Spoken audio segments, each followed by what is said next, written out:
Tonight, a cross-border car chase.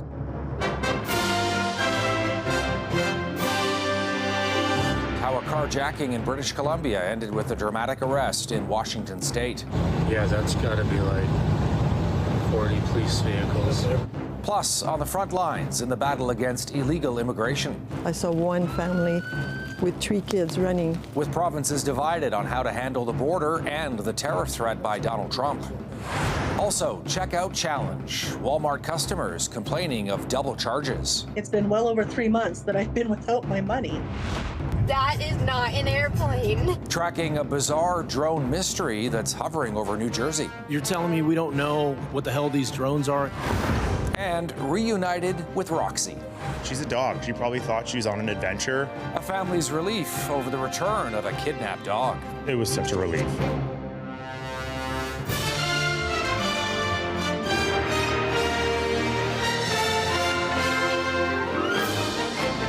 CTV National News with Omar Sachedina. Reporting tonight, Todd Vanderhayden.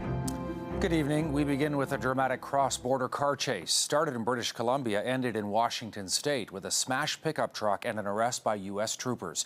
Comes amid heightened attention on the Canada-U.S. border these days. Our bureau chief in British Columbia, Andrew Johnson, is standing by at the border crossing tonight. Andrew, what can you tell us? Todd, police say this all started with a carjacking. A driver in Richmond in the Lower Mainland confronted by someone with a machete, who then took off in their pickup truck to this border crossing and didn't stop. Washington State Patrol says the alleged carjacker blew through the border at high speed, hitting another vehicle about 1:30 this afternoon and nearly striking a border guard in the process. The driver made it onto the interstate highway and the pursuit was on. A massive response from U.S. Customs and Border Protection and Washington State Patrol down the I-5 for more than 60 kilometers.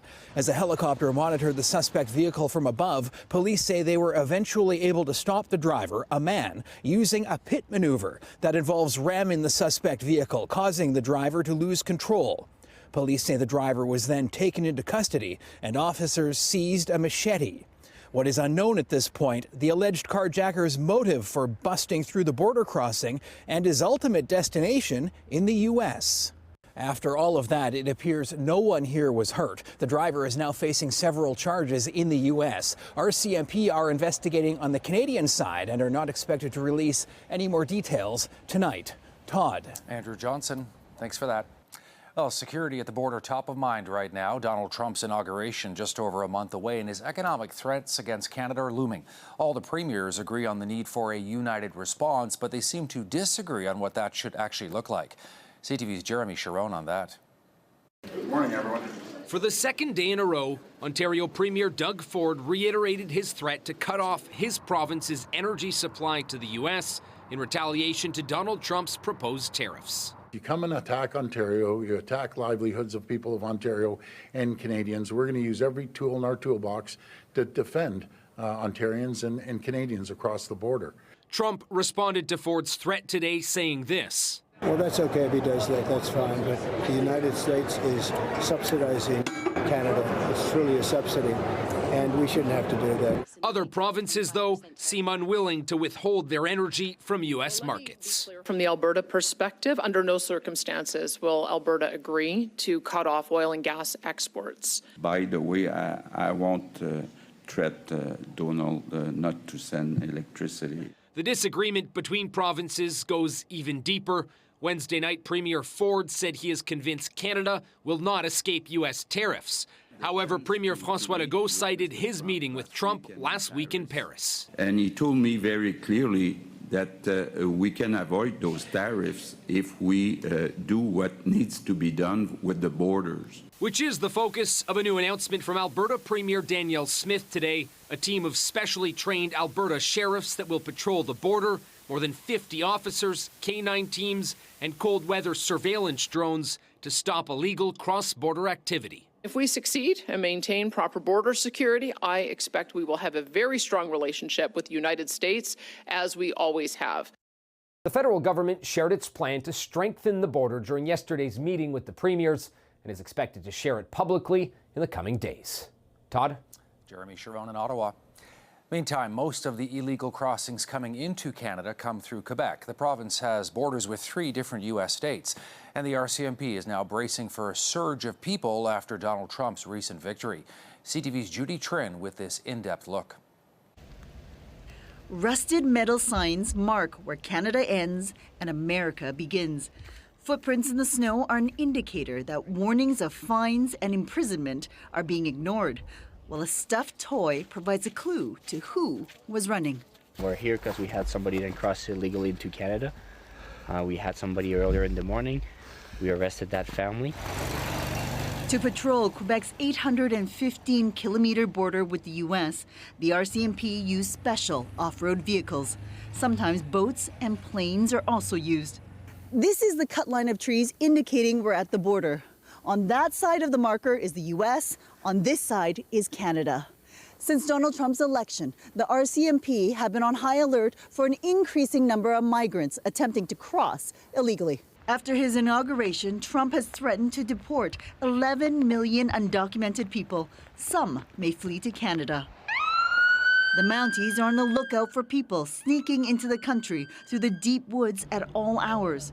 A Canada Border Agency report reveals many of them are using smugglers and paying up to $45,000. The terrorist groups use illegal smuggling as part of their financing operations for doing bad things. So we have to cut that revenue, work together to combat the same smuggling organizations that are literally working both sides of the border. By day, it's clear how closely monitored this unguarded entry point is. Cameras hidden in trees and on the road. Border residents report seeing more migrants drive up in rental cars. This photo shows their abandoned vehicles. In the last month, I think I saw one family with 3 kids running to the border. Nothing, no suitcases, nothing. They just run. In the past 4 years, 85% of all illegal entries have occurred through Quebec. When nearby Roxham Road was operating, nearly 40,000 people walked across the border to seek asylum. The Canadian numbers dropped dramatically after Roxham closed.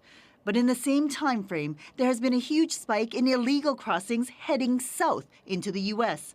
So far in 2024, American border authorities have intercepted nearly 20,000 migrants, while the Mounties have apprehended more than 1,100 people trying to get into Canada this year.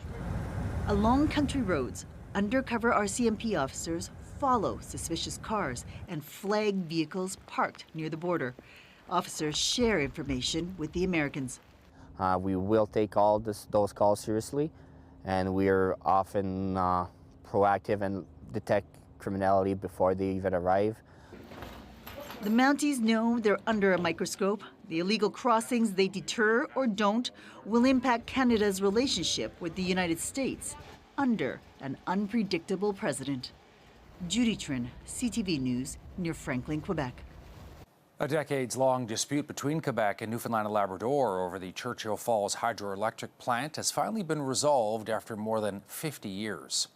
This is the 1969 contract, and we are endeavoring to work it out.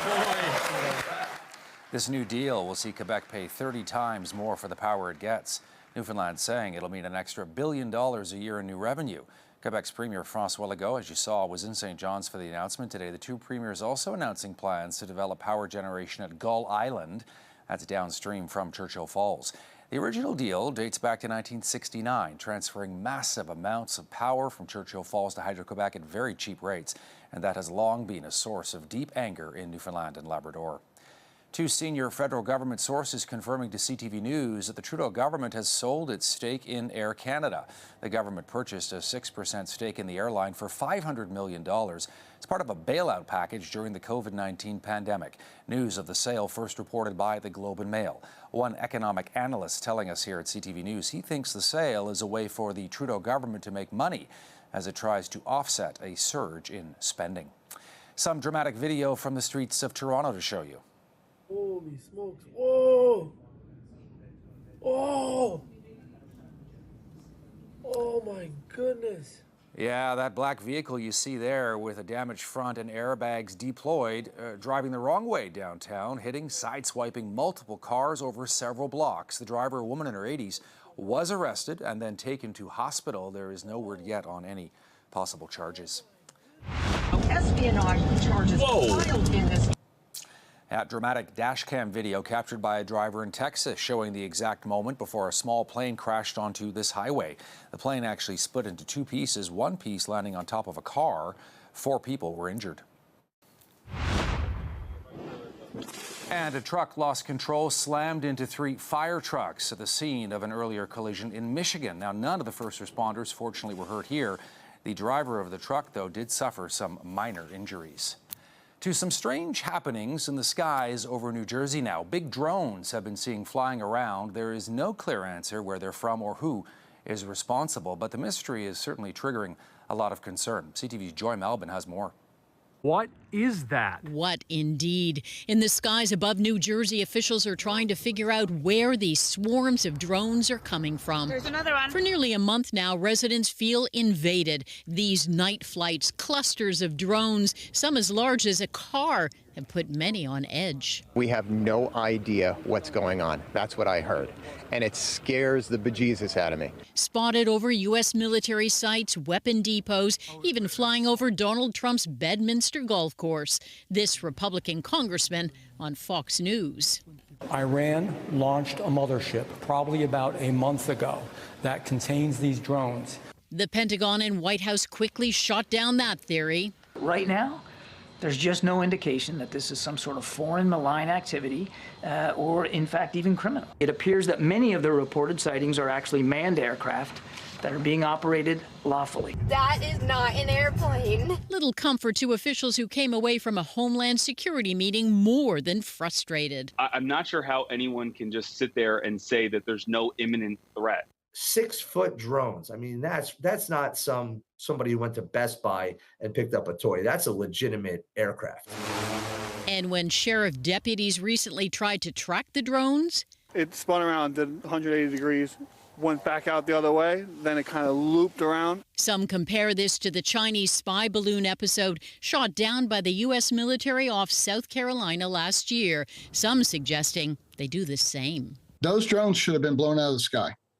Why are we putting up with this? The FBI says it's received more than 3,000 tips from the public, but still no closer to solving who's behind these close encounters in the sky. Todd? Joy Melvin in Washington. Thanks, Joy, for that.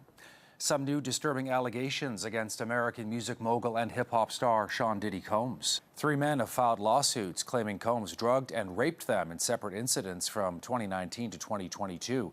The suits add to a wave of sexual assault litigations against the rapper, who is currently in jail facing sex trafficking charges. A lawyer for Combs saying the claims are baseless.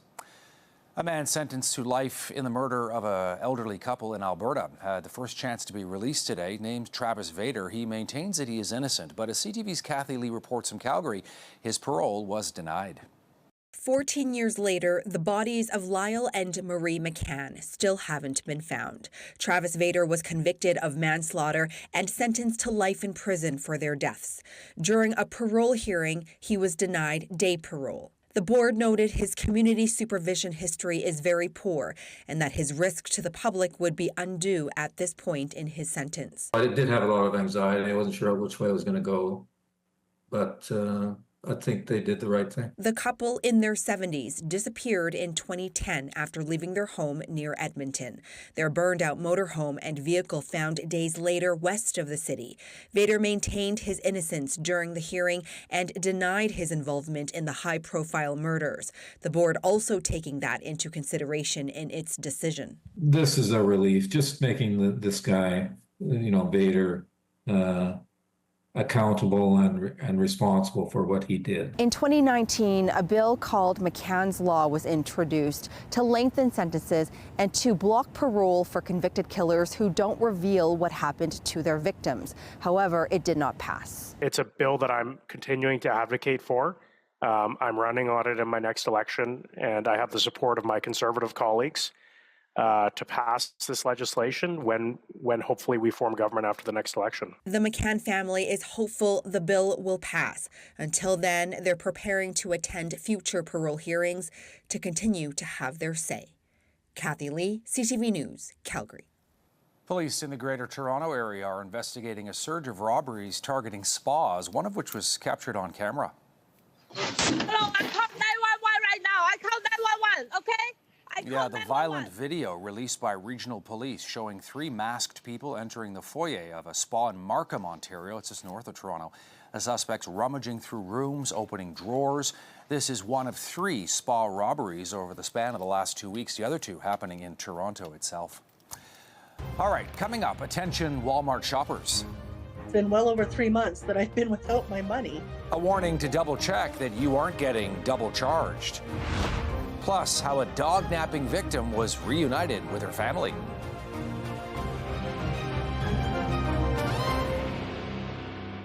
There is no deal yet, nearly a month into the strike at Canada Post, but the company agreed today that it would not lay off workers during the strike. The parties came to, I guess, what you'd call a mediated settlement. The board was involved, and what the outcome is that all of those layoffs have been rescinded. The union had filed an unfair labor practice complaint after hundreds of workers were temporarily laid off.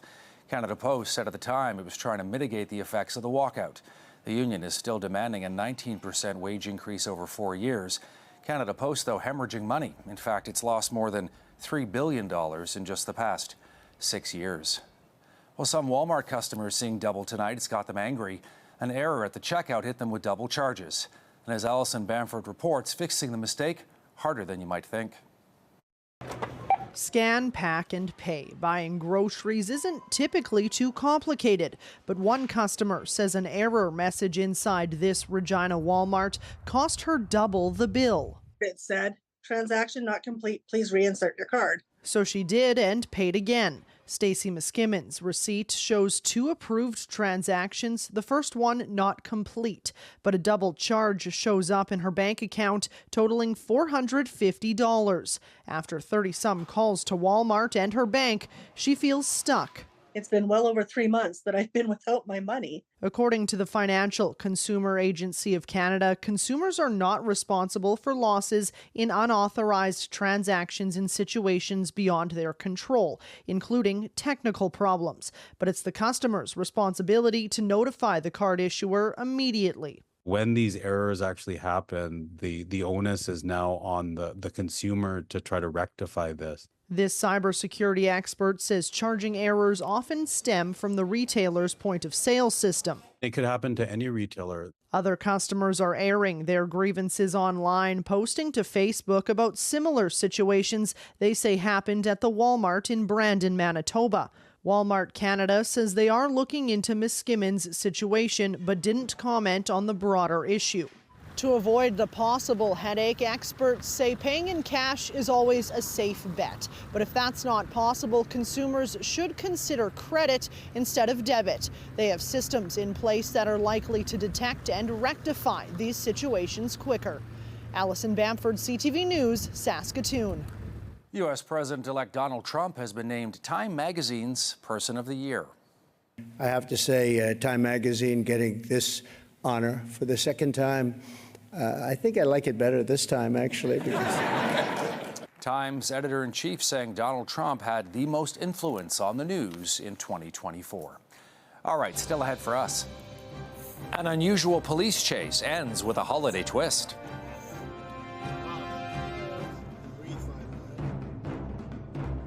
Police on Vancouver Island are investigating a wave of vandalism described as a campaign of destruction. It happened in Nanaimo. At least 42 vehicles were damaged. At least 1 or 2 people, or several vehicles. To do that much carnage in that amount of time? Investigators say someone broke windows, flattened tires, smashed mirrors on a spree that spanned the city from a residential neighborhood to the downtown core. The vehicles were all parked at the time. A man running from police in Massachusetts decided to pull a trick from Old St. Nick. Check this out. Can you breathe fine? Police say he fled to a rooftop while trying to escape. He ended up wedged inside of that chimney you see. Firefighters actually had to knock out some of the bricks to free him. Police say he is now in jail on drug charges. All right, still ahead for us, Roxy's rescue. Roxy wasn't in there, so that was it was a bit hard to sleep after that call. The homecoming after a horrifying ordeal.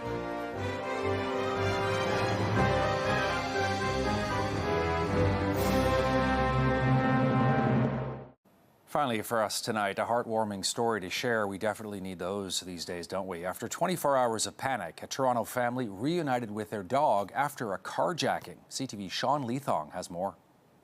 And Roxy doesn't even know. She's home. 4-year-old Roxy is relaxing on the family couch tonight after a scary 24 hours. Oh, it was such a relief. Owner Josh Miller is optimistic that despite having such a difficult night, the dog is doing fine. You know what? She might have had a good time, right? She's a dog. She probably thought she was on an adventure.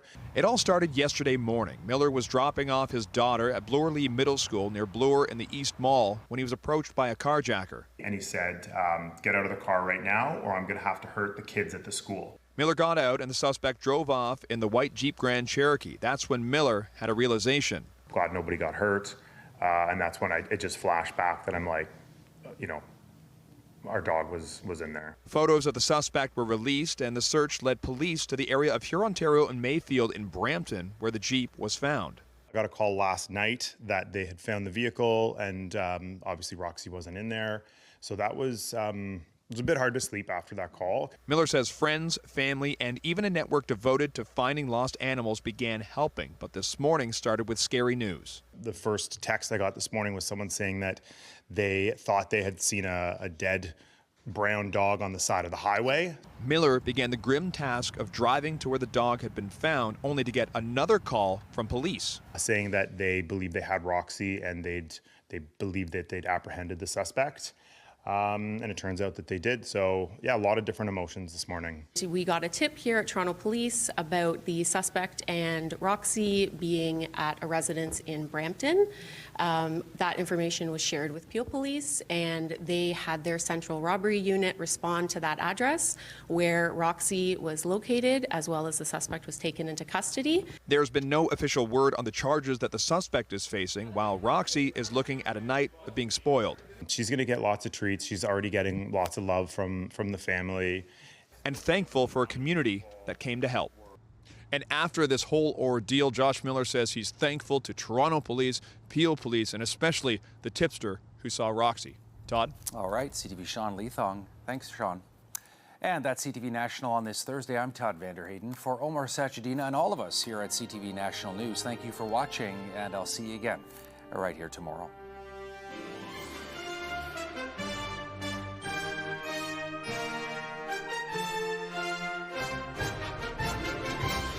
CTV National News, Canada's #1 newscast.